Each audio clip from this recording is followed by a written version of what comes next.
आप सब पर सलामती हो। मैं यासिर रशीद हूं और आप मेरा वीलॉग देख रहे हैं। नाज़रीन, बरसर इक़्तिदार बैठने का जो जाम है या इस बात का जो गुरूर है कि आज मैं किसी मसनद पे हूं तो हूं, जो मेरा मुकाबला करना चाहता है वो आए, अगर उसमें इतनी हिम्मत है और आकर मुकाबला कर ले। ये जो जाम है ये किस तरीके से मारा जा सकता है? पाकिस्तान के अगर सियासी हालात देखें, माशी हालात देखें, हर किसी के साथ, जिंदगी के साथ ऐसा कोई ना कोई वाकया जुड़ा होता है कि आप जब मसनद इक़्तिदार पे बैठे हुए शख्स को देख रहे हैं, आप किसी को अमीर देख रहे हैं, आप आपके बराबर वाला वो किसी बड़े ओहदे पे जाके बैठ गया, आप या आपसे कमतर जो है वो आपसे किसी बड़े ओहदे पर बैठ गया, तो इंसान का तभी पता चलता है जब वो किसी बड़े ओहदे पर बैठा हो। जब पांव जमीन पर लगे हों तब पता चलता है, या पांव हवा में रख के बुलंदी देख रहे हो तब पता चलता है। एक वाकया सुनाता हूं, फिर उसको रिलेट करता हूं पाकिस्तानी सियासत से। 70 और 80 की दहाई में एक शख्स था जिसकी शोहरत और दौलत का इतना चर्चा था कि शहजादियां और शहजादे उसके साथ सिर्फ एक कप कॉफी पीना अपने लिए एजाज समझते थे। वो कीनिया में मौजूद अपने वसी व अरीज फार्म हाउस में छुट्टियां गुजारने जाता था अपने मुल्क से। उसकी कमसिन बेटी जो थी, उसने एक दिन आइसक्रीम और चॉकलेट खाने की ख्वाहिश का इजहार कर दिया, तो उसने अपना एक जहाज AL747 जो है वो अमले समेत पेरिस भेजा कि जाओ आइसक्रीम लेके आओ। वो आइसक्रीम खरीदने के बाद जनेवा गया, जनेवा से चॉकलेट लेके उसी दिन जहाज वापस कीनिया पहुंचा और उसके एक दिन का खर्चा $1 मिलियन था। लंदन, पेरिस, न्यूयॉर्क, सिडनी समेत दुनिया के 12 महंगे तरीन शहरों में उसके लग्जरी महलात थे। उसे अरबी नस्ल घोड़ों का शौक हुआ करता था और दुनिया के कई ममालिक में उसके खास अस्तबल हुआ करते थे। और उसकी दी हुई जो तलाक है वो आज तक दुनिया की महंगी तरीन तलाक शुमार की जाती है, जब उसने $875 मिलियन अपनी अमरीकी बीवी के मुंह पे मारे और उसे तलाक दे दी। और उसकी मिल्कियत के अंदर जो यॉट यानी कश्ती जो उसकी मिल्कियत के अंदर थी वो अपने दौर की सबसे बड़ी यॉट थी, जो उस वक्त बादशाहों को भी नसीब ना थी। उस यॉट में 4 हेलीकॉप्टर जो थे वो हर वक्त तैयार रहते थे, जबकि 6-7 जो है 6000, अगर आप देखें वो 6000 किलोमीटर का अगर सफर भी करती थी तो उस पर चीजें कम नहीं होती थी। ये ब्रुनाई के सुल्तान के पास फिर बाद में पहुंची। बाद में डोनाल्ड ट्रंप ने इसे $29 मिलियन में खरीदा था। उसकी इस यॉट के ऊपर जेम्स बॉन्ड सीरीज की फिल्मों समेत कई मशहूर हॉलीवुड फिल्में भी शूट की गई। अमरीकी सदर रिचर्ड निक्सन की बेटी की एक मुस्कुराहट पे उसने 60,000 पाउंड मालियत का तलाई हार कुर्बान कर दिया था। वो असले का बहुत बड़ा सौदागर था, बहुत से मुल्कों के दरमियान असलहे की डील करवाता था, मुआहिदे करवाता था। सऊदी अरब और बरतानिया के दरमियान उसने $20 अरब का मुआहिदा करवाया था। शराब और शबाब उसकी कमजोरी थी। उसकी जो बेगमात थीं वो 4 थीं और 8 नाजायज बेगमात उसके हक़ में थी।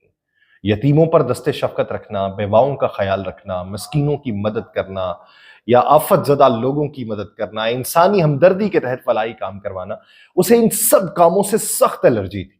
उसका एक जुमला बहुत मशहूर था कि आदम अलैहिस्सलाम ने अपनी औलाद की कफालत की जिम्मेदारी मुझे नहीं सौंपी। 80 की दहाई में वो $40 अरब के असासों का मालिक था। 80 की दहाई में फिर आहिस्ता आहिस्ता उसकी रस्सी खींची जाने लगी, तनज़्ज़ुली उसका मुकद्दर बन गई। अरबों डॉलर्स की मालियत के उसके हीरे समंदर में डूब गए। कारोबार में खसारे पे खसारा होने लगा, कर्जे पे कर्जा चढ़ने लगा, सभी असासे फरोख्त हो गए।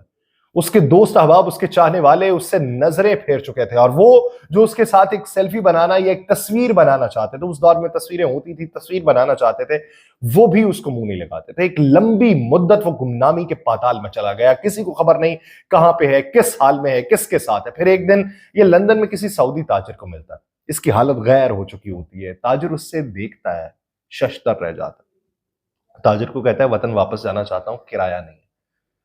और सऊदी ताजिर इकोनॉमिक क्लास की एक टिकट खरीद के उसे देता है और ये जुमला कहता है, अदनान, अल्लाह ताला ने फकीरों और गरीबों पर माल खर्च करने और सदके का हुक्म दिया है और ये टिकट भी सदका है। अपने दौर का ये खरबपति शख्स सदके के टिकट पर आम मुसाफिरों के साथ जहाज में बैठ के जद्दा पहुंचा। उसी अरबपति ताजिर का नाम जो था वो अदनान खाशकी था। ये अरबी नियाज तुर्की था और इसकी पैदाइश मक्का मुकरमा में हुई थी। इसके वालिद शाही तबीब थे। ये शख्स तुर्की में कत्ल होने वाले सहाफी जमाल खाशकी का चचा था। 2017 में इसका इंतकाल 82 साल की उम्र में हुआ। अब जितने मर्जी ताकतवर हो, जितने मर्जी दौलतमंद हो, सरवतमंद हो, खुदा के आगे कमजोर है, अपनी दौलत ताकत को कभी बगावत के लिए इस्तेमाल नहीं करना चाहिए। मसनद इक्तदार पे अगर बैठे हों तो आम आवाम का ख्याल रखना चाहिए। अवाम के जोर से अगर मसनद इक्तदार पे बैठना है, उनकी ताकत को हासिल करना है, तो पहले वो जो ताकत हासिल की है उसी का जाम सर पे सवार होना चाहिए कि ये ताकत अवाम की है, हम अवाम के लिए हैं। ये हर शोबा है जिंदगी से ताल्लुक रखने वाले अफराद के लिए ये नसीहत है कि जब आप किसी मसनद पे बैठे हैं तो आपको सोचना चाहिए कि आप किधर को जा रहे हैं।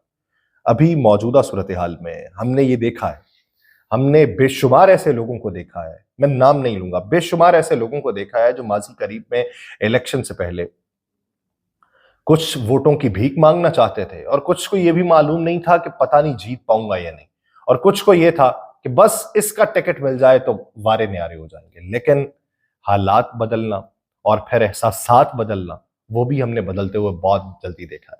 गुज़श्ता चंद दिनों के दौरान कुछ वाकयात पेश आए जिसने पाकिस्तान तहरीक इंसाफ और कुछ लोगों के दरमियान मफाहमत की चहमगोइयों को मजीद हवा दी है, जिनमें से एक वाकया पेश आया वज़ीर आला खैबर पख्तूनख्वा यमीन गंडापुर साहब का। कहा गया कि ये कोर कमांडर हाउस के अंदर इन्होंने सूबाई काबीना का इजलास बुलाया।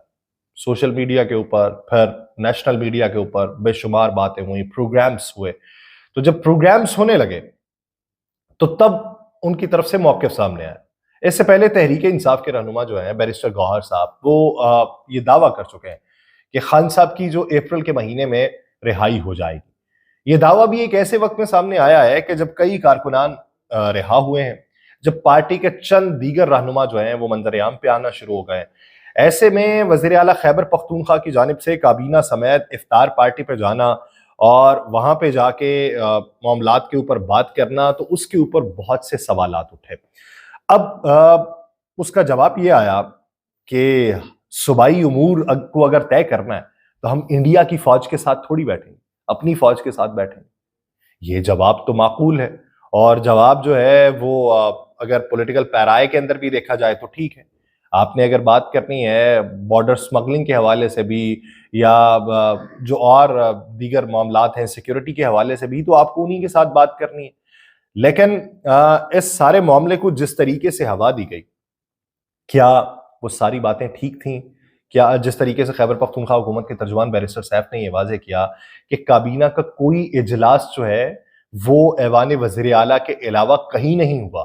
खैबर पख्तूनख्वा में मौजूदा सिक्योरिटी सूरत हाल से निमटने के लिए फौज से फाल राबिते किए हैं, ताउन पे यकीन रखते हैं और इसी ताउन के तहत आगे बढ़ना चाहते हैं। बैरिस्टर सैफ की जानिब से ये भी कहा गया कि अपने अवाम के जानो माल के तहफ़्फ़ुज़ की खातिर अगर हम अपनी फौज के साथ नहीं बैठेंगे तो क्या भारत की फौज के साथ बैठेंगे।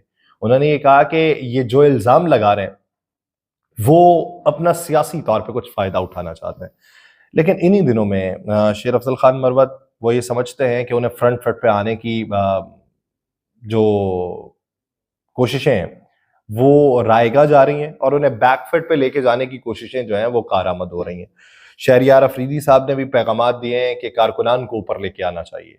अली जैदी साहब वो भी कह रहे हैं कि जिस दिन मैं फट गया तो फिर ये बहुत सारे लोग जो मेरे खिलाफ बोल रहे हैं, जिस दिन मैं फटा तो फिर मैं बहुत सारे राज खोलूंगा। अब ये मामला जो है, ये सारे मामलात एक तरफ हैं, दूसरी तरफ अवामी सतह पे क्या मामलात? अवामी सतह पे अवाम को ये चाराजोई है कि उन्हें सस्ती रोटी मिले, उनके लिए हुकूक के लिए आवाज़ बुलंद की जाए, उनके लिए अशियाए खुरनोश जो है उसकी दस्तियाबी मुमकिन हो। अशियाए जो पुरतायुश अशिया है उस पे तो आपका हाथ पड़ता है, हमारा हाथ नहीं पड़ता। लेकिन जिन चीज़ों पे हमारा हाथ पड़ना है उन्हीं के लिए हमारी दस्तियाबी मुमकिन हो और हमारे हुकूक की जंग लड़ी जाए। अगर आपने अपनी ही जंग लड़नी है, अगर आपने अपने ही लोगों को इधर उधर करना है तो हमारे हुकूक के लिए कौन बात करेगा।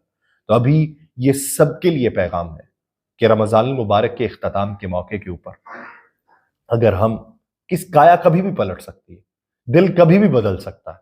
अगर हम ये अहद कर लें कि अवाम के लिए करेंगे, अवाम के लिए सियासत होगी, अवाम के नाम पे होगी, तो शायद कोई बेहतरी का सामान हो सके। मुझे दीजिए इजाजत। अल्लाह निगहबान।